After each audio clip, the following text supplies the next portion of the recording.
过来消息来看，桃园元旦开始，第一挂合接发生事故的29个路口，正式启用科技执法哦，要提醒民众塞车就要守法。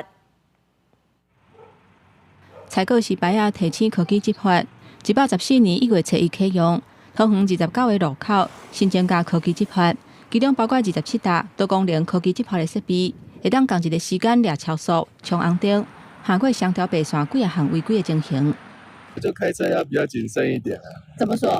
荷包啊。时速，但是也是要注意啦，被检举也是没办法，自己先违法在先嘛，对，就这样子。但是首先也是要自己要守法。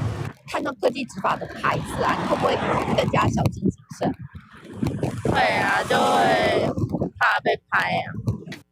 交通警察大队表示，科技执法拢设置伫咧较会发生事故的路口，多功能科技执法除了测速翕相，嘛会以迄个路口的情形，加按冲红灯、无停让过路人等等处理的功能。建制科技执法都袂出示无形的警力，24点钟来执法，互事故发生的比率平均减10%以上。有关科技执法的违规举发流程是相当严谨的，设备侦测到违规后，画面会传送至后端平台，由员警审核市政无误后，才会进行举发。